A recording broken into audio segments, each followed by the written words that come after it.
E hoje o bate-papo vai ser bem legal. E hoje eu vou receber uma colega de profissão, uma colega que tem mais de 20 anos de experiência na área, para falar de um tema ou de vários temas bem legais. Seja bem-vinda, Gabriela. É um prazer te receber aqui.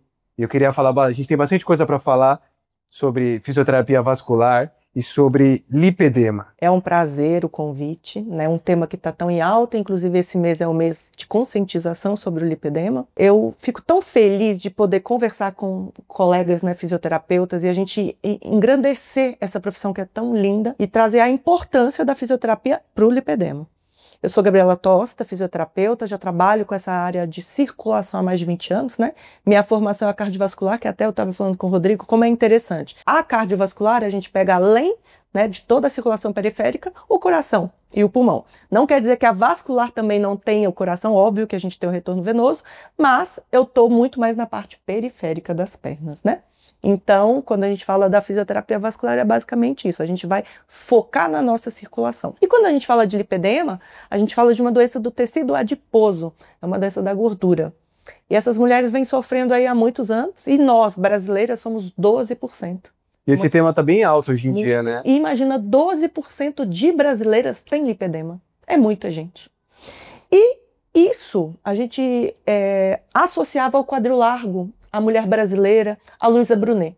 E se a gente fosse voltar aqui, a filha dela, Yasmin, fez a correção, né, fez aí todo o protocolo de melhora do lipedema, e se a gente olhar a mãe, a gente vai ver a mãe tem um lipedema de quadril. E todo mundo olhava aquele corpo, quantas tias minha olhava a Luísa e falava, maravilhosa, é maravilhosa, né? Então a gente vai muito nisso, da gente se amar, se gostar. Tem tratamento? Tem.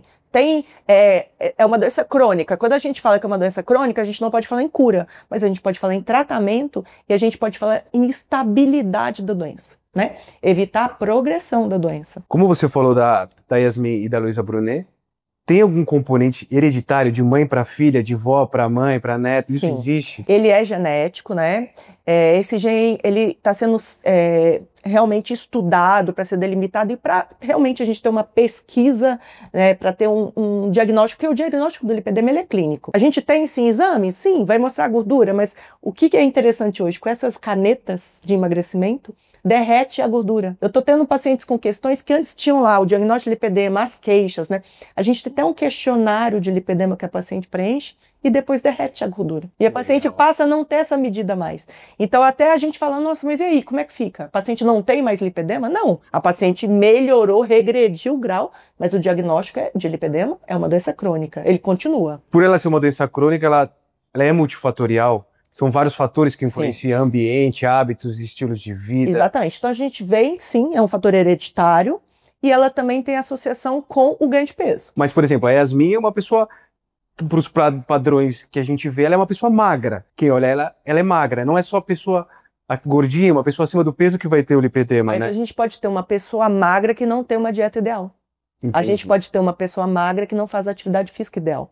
Isso é muito comum. Então o magro não quer dizer que ele é saudável. Então a gente passa de ter um magro que é saudável. Não quer dizer que o magro precisa fazer uma dieta. Porque a gente usa o termo dieta, mas ele precisa fazer uma reeducação, uma mudança de hábito. É o que eu falo, não é bem uma dieta. E uma outra questão que você colocou é os fatores, os gatilhos. Então, hormonal. Então a mulher menstruou, é um gatilho. Então ela começa... A menarca, né? A primeira menstruação. Então ela começa a ver o quadril alargando. Ela engravida, piora. Hoje mesmo eu atendi uma paciente que falou que ficou grávida, segunda gestação, piorou muito. E também a menopausa. Aí você me fala, Gabriela, mas gatilhos tão diferentes, hormônio e falta de hormônio. Sim, a menopausa piora. Não temos uma explicação lógica para isso, mas piora. Então, a reposição hormonal é um vilão? Não, porque tem mulheres repondo e ficando bem. Então, eu falo que é um fator individual. Então, a gente tem que trabalhar uma a uma. É o que eu sempre falo. Tem que ser avaliada, tem que ser discutida e para a gente entender como atuar com essa mulher. E a própria fisioterapia não é um protocolo fechado. A gente sabe o que dá certo, né? E a gente vai direcionando de acordo com a paciente, né? Que isso é da área da saúde, né? A gente individualizar, né? Tem um contexto geral, mas cada pessoa tem uma realidade. O nosso país é um país continental. Então a ideia é a gente sempre olhar o paciente geral, mas individualizar para a necessidade daquela pessoa, né? Porque você pode ter uma mulher de 20 anos e uma mulher de 50 anos, como você falou da menopausa. Exatamente, exatamente. E é importante sempre a gente diferenciar, né? Eu acho que são 3 coisas importantes para a gente sempre pensar. O lipedema, que vai ser uma doença do tecido adiposo, o linfedema, que é da alteração do sistema linfático, né? Então, a diferença entre os dois, o lipedema ele é simétrico, está relacionado ao tecido adiposo, o linfedema é uma doença do sistema linfático. Então, é aqueles edemas grandes que pegam o pé, pega toda a perna e geralmente unilateral, de um lado só. E a obesidade. Então, a gente olha o paciente obeso e também a gente tem que conseguir diferenciar o tipo de gordura, né, a distribuição dela, a região onde ela está distribuída, para a gente conseguir dar um diagnóstico melhor e conduzir de uma forma melhor. Mas para todos esses, a mudança de hábito vai fazer parte do tratamento. Fundamental. E a fisioterapia é fundamental. Infelizmente, não está nos guidelines, né? Eu falei isso num congresso que eu estava esse final de semana, mas ela deveria estar ali descrita como um dos primeiros pilares junto com a compressão. Por quê? Quem coloca a mão na massa é o fisioterapeuta. Né? Fantástico. Não é, eu falo muito, né, que esse final de semana mesmo eu falei, não adianta você ter a melhor tecnologia, não adianta você ter, hoje, Rodrigo, você vai me entender que você também trabalha com tecnologia, uma máquina que faz tudo, uma máquina que ela faz eletro, ela faz TK, ela faz ultrassom, e coloca isso ali, a secretária, né, do médico vai ali e coloca, e parece que está tratando. Então eu falo que a gente não é puxando sardinha para o nosso lado. A gente estudou anatomia, a gente estudou fisiologia, a gente estudou fáscia, estudou tudo isso para a gente trazer o melhor resultado funcional. E o lipedema precisa ser tratado de uma forma funcional. Se não tiver uma avaliação ortopédica, esse paciente tem pé plano, ele vai fazer edema, ele vai lesar o joelho dele, ele vai lesar o quadril dele. Então precisa ser uma avaliação global, não é só uma perna. A tecnologia, né? Você ter uma estrutura, ela te ajuda, mas se você não tiver uma mente pensante, estudada, especializada, não vai adiantar de nada. Eu hoje recebo no meu consultório todos os dias. Me fala qual é o protocolo, quais são as máquinas? Não é a máquina, é a pessoa que faz a máquina. A máquina não faz nada sozinha. Individualizar de novo. Exatamente. Então hoje a gente precisa desmistificar que o que resolve é a máquina. E máquina é muito fácil de copiar, né, Rodrigo? Antigamente, há 15 anos atrás, quando eu comecei a atuar com pressoterapia, eu escutava dos colegas que eu era louca, que eu ia fibrosar todo mundo. Hoje está todo mundo fazendo pressoterapia, inclusive prescrevendo para os pacientes usarem em casa. Aí tá aí a heterogeneia, né? Porque o paciente que não sabe usar, ele vai dar o power, né? Começar e lesionar tudo. Aí sim, tá errado e vai fibrosar, porque não está preparando o paciente. É o que eu defendo. Fisioterapia sabe a atuação dela, é importantíssima a nossa área ali, a avaliação ortopédica e toda a parte, não é? Eu falo que hoje, se você olhar meu Instagram, não é antes e depois ali, aquele resultado, ai que lindo, estético, melhora a celulite. Não. É uma doença crônica. Eu melhorei dor, eu melhorei a deambulação, eu melhorei a qualidade de vida e autoestima. Amor próprio, porque a gente precisa trabalhar o amor próprio dessa mulher que vem uma vida inteira sofrendo. E essa mulher provavelmente passou por diversos diagnósticos, celulite, gordura localizada, às vezes... Linfedema, pode até ter... Preguiçosa. O pior diagnóstico que seria a preguiça, né? Que não faz e não consegue, né? Se a gente for pensar voltando a Yasmin, né? A Yasmin fez uma dieta direcionada, tomou suplementação específica, fez os exercícios direcionados e aí ela tem a melhora. Aí eu acho importante a gente ressaltar a questão da cirurgia, né, Rodrigo? Que nós, né, fisioterapeutas aqui, Rodrigo atuando aí em toda a parte ortopédica, músculo-esquelética, né, pensando no corpo como um todo, a fisioterapia circulatória, a gente quer reabilitar esse paciente de uma forma como um todo e a gente sabe que todas as intervenções podem trazer algum problema, né? Futuramente, a curto prazo, a longo prazo.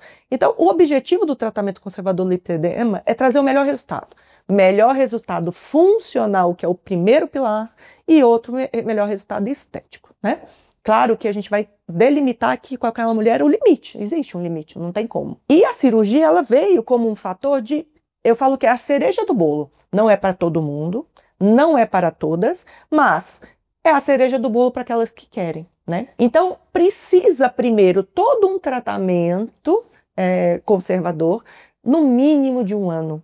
É igualzinho o caso da coluna vertebral, um paciente com hérnia de disco. Exatamente. Você não vai fazer uma cirurgia sem você fazer uma intervenção, porque às vezes o paciente tem indicação cirúrgica, mas você tem que tentar um tratamento conservador antes. E um tempo, porque mesmo para cirurgia o músculo tem que estar forte. Com certeza. O que adianta eu quero entrar para uma cirurgia de hérnia de disco sem fortalecer um abdominal? E sabe o que é legal, Gabriela? Porque o mesmo pensamento da cirurgia de joelho e de coluna, que às vezes o paciente fala, para que eu vou fazer o antes se eu vou fazer a cirurgia? Se eu tenho a possibilidade de fazer a cirurgia? Eu vou gastar menos, né? Eu vou gastar menos. É. Só que ele não entende, e às vezes até por falta de orientação, e por isso esse é o nosso papel aqui, o procedimento que você vai fazer antes de uma possível cirurgia é um pré-operatório. Então você chega em qualquer cirurgia melhor, você chega numa cirurgia numa condição melhor. Então o teu pós-operatório é melhor e você gasta também menos. E você vai estar preparado para esse pós-operatório, que é isso que eu falo. No seu caso, todo o preparo musculoesquelético. E muitas vezes o paciente nem vai precisar ir para cirurgia. No lipedema, a mesma coisa. É aquele preparo. Preparo do tecido, formação de colágeno, melhora de placa de gordura e de fibrose. Se você vai fazer uma lipo 360, um membro inteiro, e, né, claro que ali vai causar uma lesão, você precisa ter preparado esse tecido, o músculo forte para bombear, né? Até mesmo para conseguir essa paciente sair melhor dessa cirurgia. Porque um paciente sedentário, um paciente com pouca musculatura, o pós dele é muito pior. Então a gente precisa preparar para o paciente que tem indicação e também que escolheu, porque é o desejo do paciente também, né? Ele vai estar aqui na frente. Mas a gente tem muito o que fazer pelo paciente. Existe um caminho muito antes da cirurgia. E como a cirurgia também não é o único caminho, eu vejo muito na internet, muitos médicos falando só de emagrecimento para lipedema. E como ela é uma doença crônica, o emagrecimento é um pilar muito importante. Mas não é só o emagrecimento. O triste do emagrecimento, Rodrigo, é que aquela mulher que é magra, escutar isso é muito triste. Isso é muito dolorido para elas. Porque ela fala, eu sou magra, eu vou emagrecer mais o quê? Mas não é que ela vai emagrecer, ela vai mudar hábitos. Porque existem alimentos que vão inflamar, né? E mais, essa gordura é uma gordura mais resistente? Ela é, mas ela melhora? Melhora. Porque senão meus resultados não estavam ali.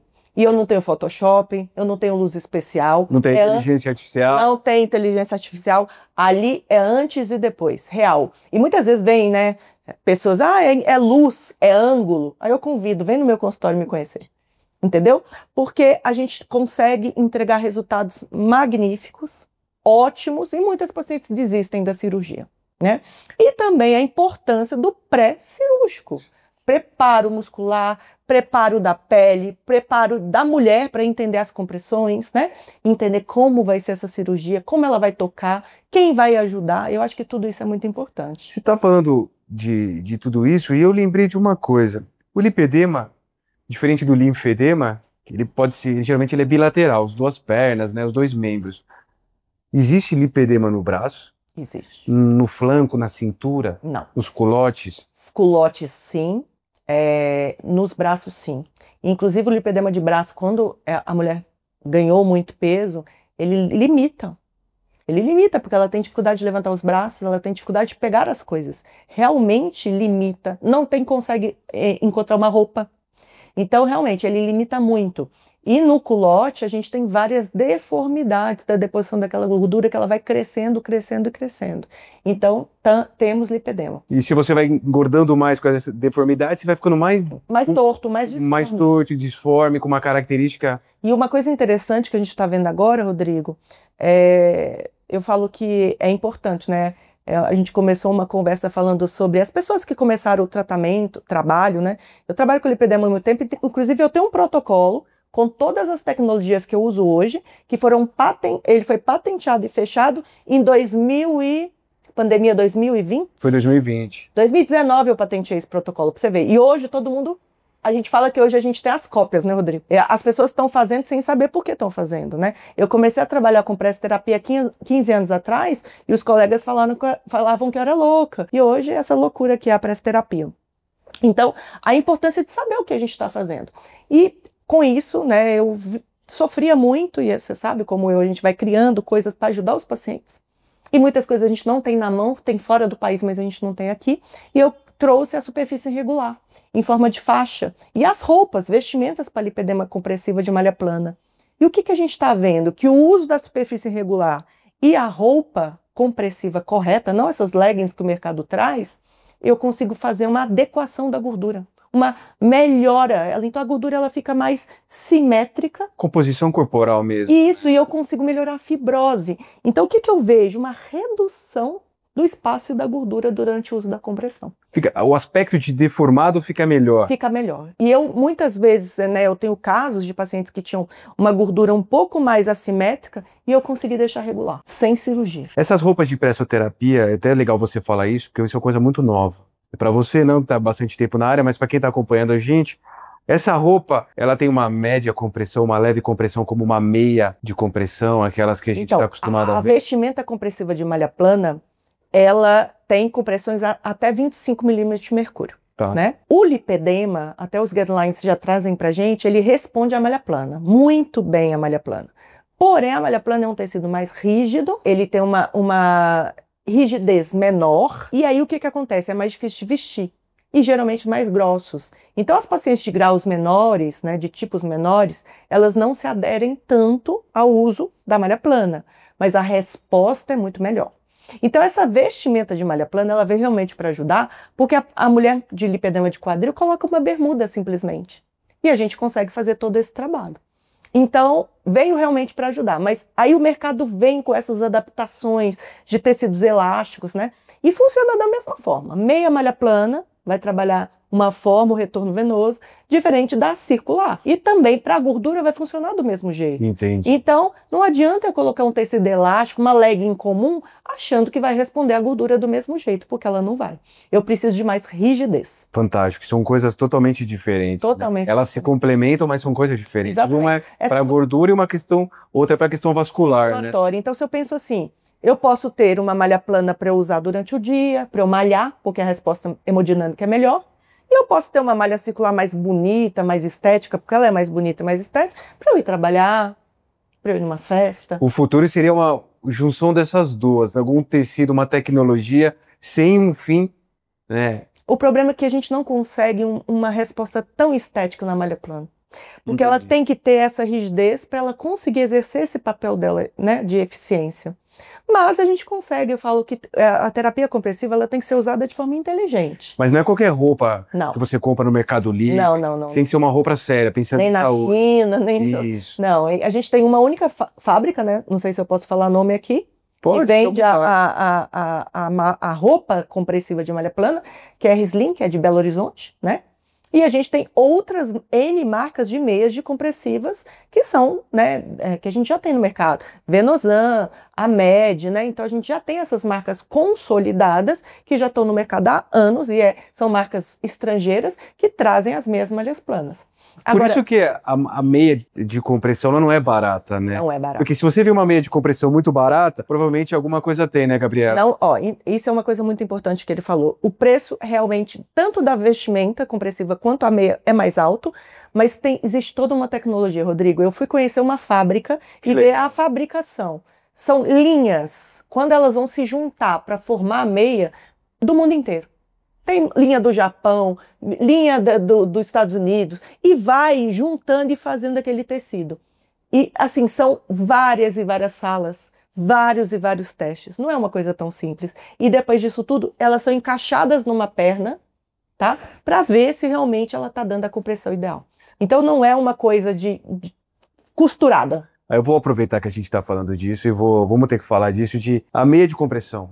Antigamente, eu ainda peguei essa fase, quando me formei em 2008, que o paciente, ele falava, o médico me ensinou que para eu colocar a meia de compressão eu tenho que estar deitado, eu não posso ter levantado de manhã, coloco o pé para cima e coloco a meia. Então eu queria que você falasse, para quem trabalha muito tempo em pé que nem a gente, uma pessoa, um segurança, uma pessoa que anda muito, como que ela pode usar a meia de compressão para aquela sensação de perna pesada? Elevação da perna seria para aquele paciente que tem edema. Ele eleva a perna para murchar para depois ele encaixar a perna inchada. Seria para o paciente de linfedema. O meu paciente que tem um edema simples, nós que somos preventivos, o paciente de lipedema não tem necessidade. Mesmo porque esse discurso faz muitos pacientes não usarem. Porque ele levantou, escovou o dente, tomou café e falou, agora eu não vou pôr a meia, né? Porque eu não tenho tempo.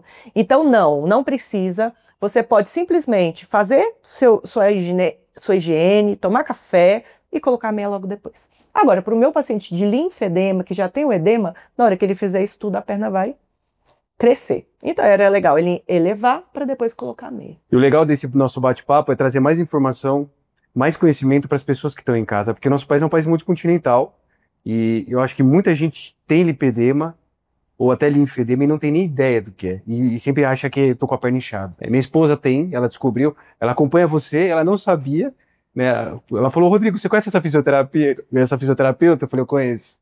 Aí eu falei, legal, a Gabriela é uma profissional séria. Então a gente levar mais informação, ajudar mais pessoas que têm dúvidas e dificuldades com problemas de saúde. Por isso eu queria falar sobre o tratamento conservador, que a gente falasse bastante sobre o tratamento para que as pessoas entendessem as possibilidades. Porque afinal, seu corpo pode muito mais do que você imagina. Nossa, essa frase é linda, né?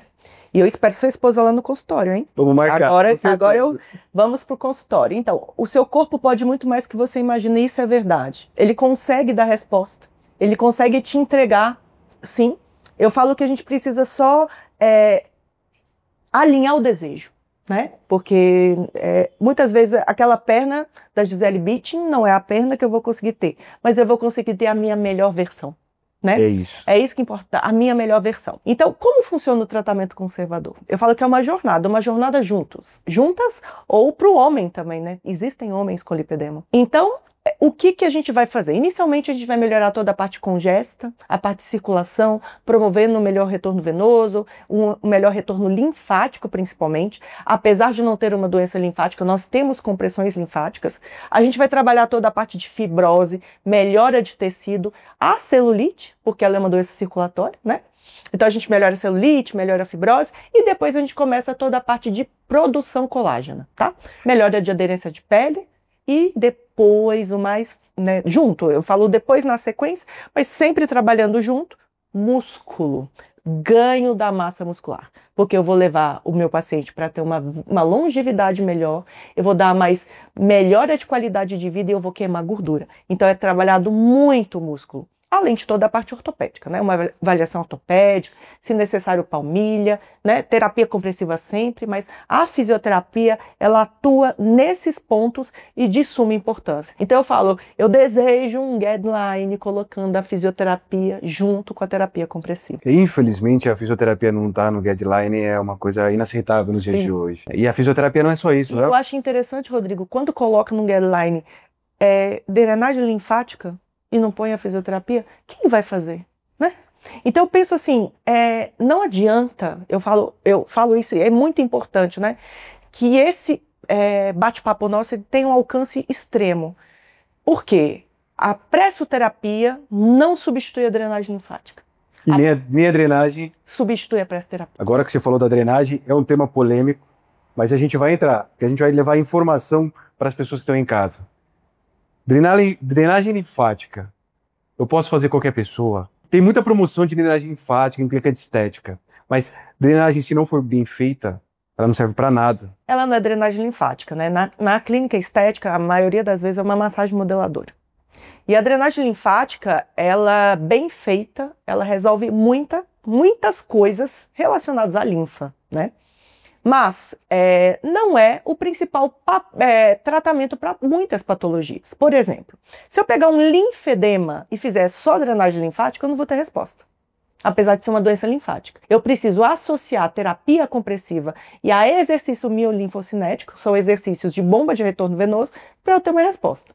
Se eu fizer só drenagem linfática no lipedema, também não vou ter uma resposta, porque precisa associar a outras técnicas. Então, ela sozinha não tem efeito, ela precisa estar associada. E como que o pessoal que está em casa, está acompanhando a gente, vai saber, ou que dica que você pode dar para quem está em casa, para quem está ouvindo a gente, se ela está fazendo uma boa drenagem, se é realmente uma drenagem linfática? Logo após a drenagem, ela tem que realmente perceber o sistema funcionando, vontade de fazer xixi, ela tem que perceber redução do volume do membro, associada à terapia compressiva, lógico, né? E ela tem que ver melhora, porque eu vejo o paciente fazendo aí várias sessões. Outro dia eu recebi uma paciente que está fazendo o tratamento com uma colega e o edema dela está descendo pro pé. Que tratamento?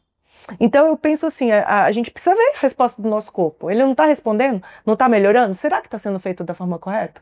Mas em teoria, toda drenagem, a gente tem que trabalhar o gânglio. Tem que liberar a parte abdominal, tem que trabalhar a parte superior, não é só porque está na perna que eu não trabalho cervical, axilar. Eu tenho que trabalhar um fluxo no corpo inteiro. E além de tudo, eu tenho que criar, a gente chama de anastomose, são uniões entre os vasos, porque só fazer a drenagem não vai adiantar.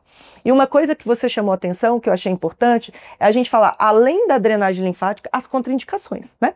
Porque você vai ali fazer uma drenagem linfática, por exemplo, um paciente renal grave, um paciente que faz hemodiálise. Eu vejo, né, tudo pode para todo mundo, coloca bota pneumática em todo mundo, em qualquer pessoa, isso daí eu vou levar o meu paciente a uma congestão pulmonar. Então eu tenho que saber a contraindicação. Um paciente que tem uma hipertensão, uma síndrome, uma insuficiência cardíaca descompensada e não toma a medicação da forma correta, eu vou encharcar o pulmão desse paciente fazendo uma drenagem, usando uma pressoterapia. Então eu falo, não é tudo para todo mundo, não é todo mundo que sabe fazer e a gente precisa ter treinamento. Não é só ir no seu Instagram, no meu Instagram e ver como é que a gente faz e querer copiar. Principalmente porque não são questões unifatoriais, não tem uma causa. Tudo que não tem uma única causa não tem um único tratamento. Não tem. E cada pessoa responde de um jeito. Eu posso ter o melhor tratamento que dá certo para muitas e para uma não vai dar. E eu vou ter de ficar me adaptando e o paciente ali. Por isso que eu falo que tem que ter essa união entre o profissional e o paciente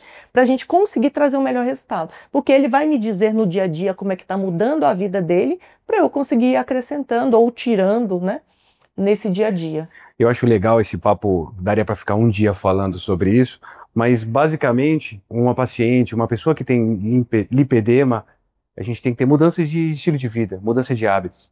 Ou melhora, né? Não uma mudança brusca, mas acho que a gente tem que melhorar. Ter uma melhora, como todos os problemas do nosso corpo, da nossa saúde. A gente tem que criar melhores hábitos, descanso, com certeza um sono bom, fatores estressantes que influenciam nessas queixas de quem tem lipedema, porque essas mudanças de hábito, elas doem.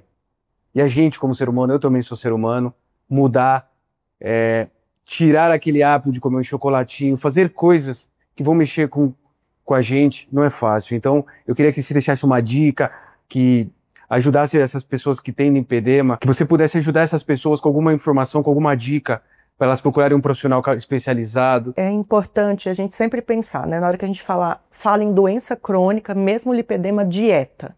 Não é bem uma dieta, é uma mudança de hábito. Vou ter de deixar de comer? Não, Rodrigo, eu vou adaptar.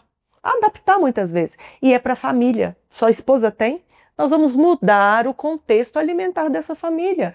Ah, eu vou deixar de comer um hambúrguer no final de semana? Vou deixar de comer uma pizza, tomar um vinho? Não, mas eu vou adaptar. Porque a gente sabe que tudo isso inflama. E não inflama só a mulher com lipedema. Inflama você, inflama eu, inflama todos. Então a gente tem que pensar em mudança de hábito. Hábitos mais saudáveis. A colocação da atividade física, do uso da compressão durante a atividade física, né? Um sono melhor, chás diuréticos. Beber bastante água. Então, se eu pudesse dar uma dica, beba muita água. Não aguento beber só água? Água saborizada. Não aguento beber água saborizada e água? Vou para chás. Lógico que chá sem açúcar. Escolha um chá que eu goste, um chá de maçã, um chá de cavalinha. Cavalinha é muito drenante. E aí eu vou associar, aumentar a minha ingesta hídrica. Junto com isso, atividade física. Né? Eu vou uma atividade física, não é contraindicado atividade com carga, vamos fazer atividade para ganhar músculo, para ganhar volume, para a gente queimar gordura e também atividade cardiovascular, né? Para melhorar toda a parte de oxigenação. Então, uma atividade, uma caminhada, um elíptico, então aí vai de acordo com a realidade de cada um, né? O que pode, onde ele pode ir. Então, realmente, essa mudança de hábitos. Hidratação da pele, né, Rodrigo? Um bom creme hidratante, pego o creme, começo dos meus pés até a minha região abdominal, trazendo isso várias vezes para a gente já melhorar uma drenagem. A drenagem sempre dos pés até a região do abdômen, né? Para a gente levar aqui para essa região abdominal e fazer uma boa drenagem. Então, a gente tendo uma pele hidratada, a gente seguindo todas essas orientações, é claro que a gente vai ter uma resposta melhor, né? E mudar o hábito da casa. Isso é bacana, porque se você muda o hábito da casa, você vai mudar, por exemplo, eu que tenho filho, você vai criar nas crianças, nas próximas gerações que estão vindo, bons hábitos, né? E tudo que for de bom hábito, a saúde vai agradecer. E as meninas hoje, crianças, né, que aí começam com todo esse processo do diagnóstico do lipedema, vai ser precoce, vai ter mais uma condução melhor. e também não vai ter todo esse trauma que elas trazem desde a infância, né? De não querer tampar as pernas, etc. Porque eu acho que o mundo vai estar mais aberto para ver tudo isso e respeitar melhor. Que legal, Gabriela. Eu fico muito feliz. A gente tinha uns 5 dias para falar sobre esse tema, sobre a nossa área, sobre a fisioterapia, sobre o tratamento do lipedema.